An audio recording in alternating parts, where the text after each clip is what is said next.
It is well known that some of the most famous preserved locomotives are from the London and North Eastern Railway.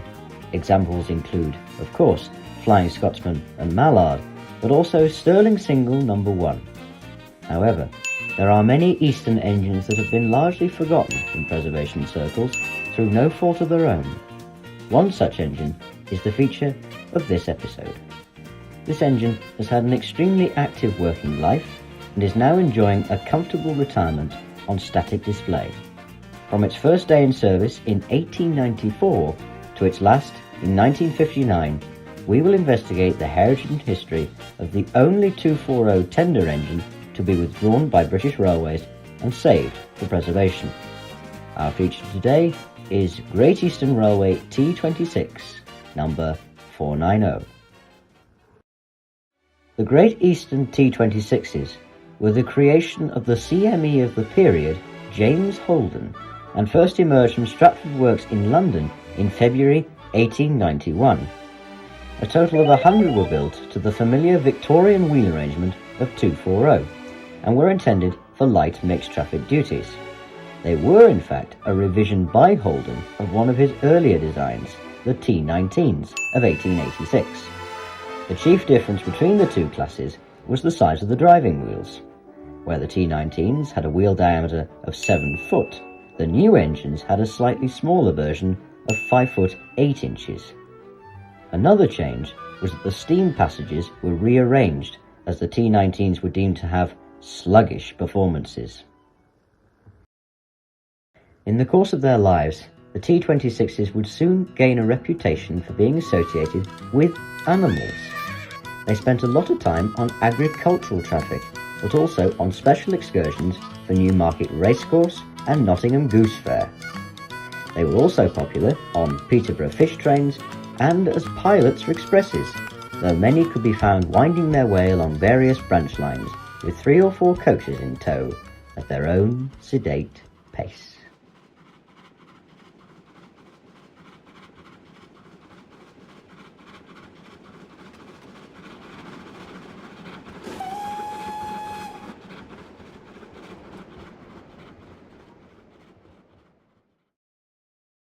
With the event of the grouping in 1923, the T26s became E4s and would show that they could still hold their own in the 1930s, when a few examples were sent up to the former North Eastern Railway. This was out of a need for replacements for Walsall D23 440s, which were themselves 40 years of age.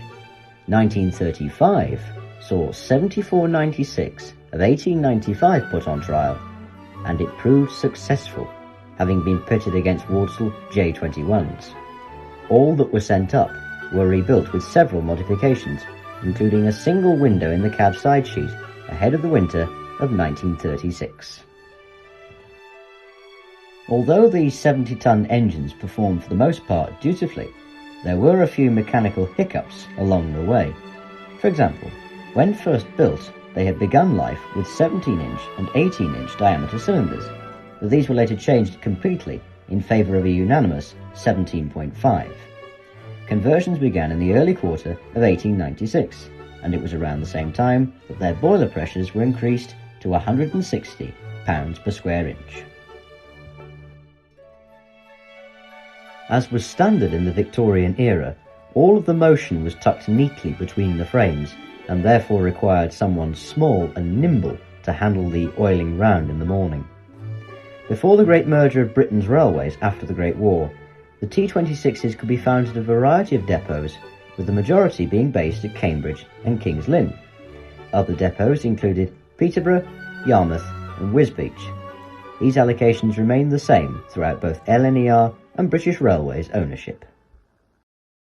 Although the engines had proved that they could handle anything that was thrown at them, their Indian summers had been and gone as early as April 1926, when the first engines were taken out of service. With new engines entering onto the stage, such as the Claude Hamilton 440s, the end seemed inevitable for the intermediates, as they were known. By January 1940, only 18 examples were left. They had a temporary reprieve, as loco shortages meant that all withdrawals were halted. However, the E4s began to disappear again in 1954. They lived out their days on empty stock workings and special excursions organised by the Cambridge University Railway Club. 1959 would see the final example, today's feature in fact, struck off the books. Number 490 was the 73rd member of the class to be built at Stratford Works and began life in what was known as Photographic Works Grey. After being tested, the engine was painted into the more familiar GER Royal Blue. Not much of her early life is known, but certainly by early 1928 she was based at Cambridge Depot and worked passenger services over the now closed Mildenhall line.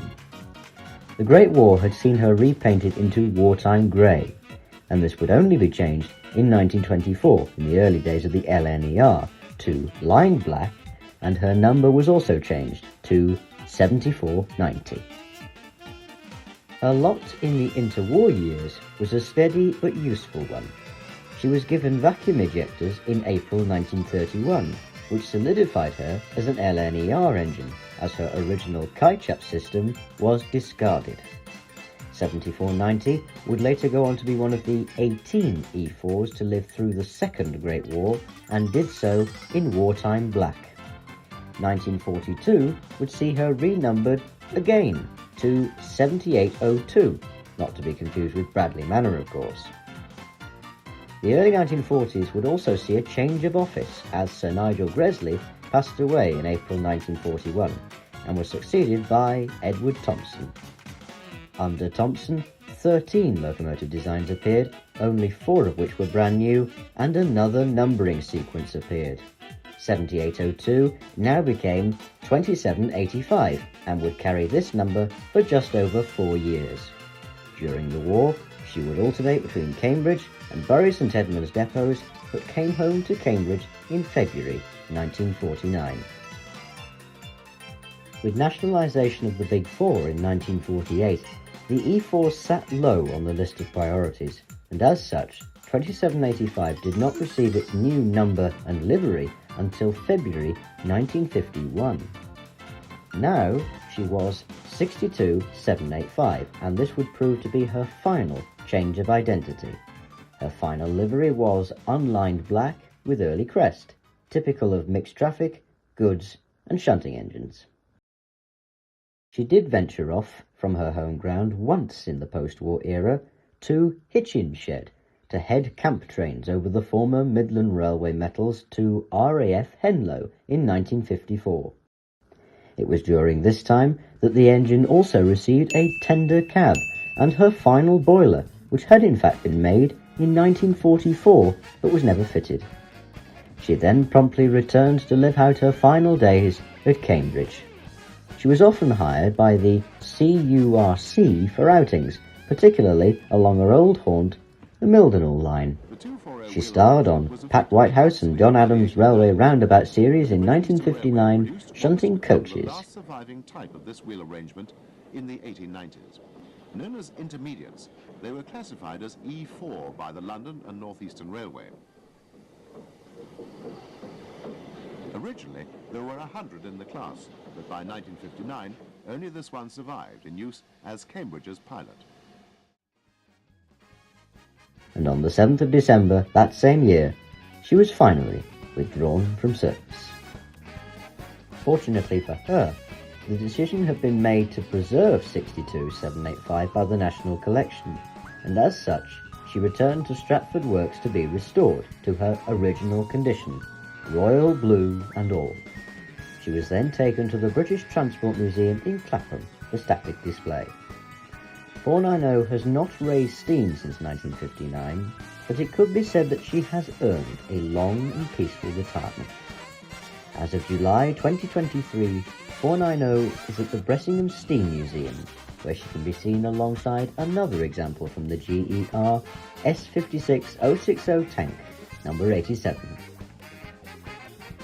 Although 490 is not operational and won't be for the foreseeable future, her digital counterparts are.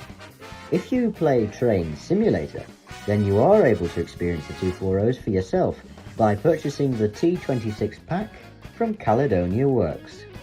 This superb model has been made using sounds recorded from the North Norfolk's Y14060 and is well worth investing in if early Eastern Region steam floats your boat. In conclusion then, despite looking old-fashioned, the T26s are a class of versatile machines and were well liked throughout their working lives.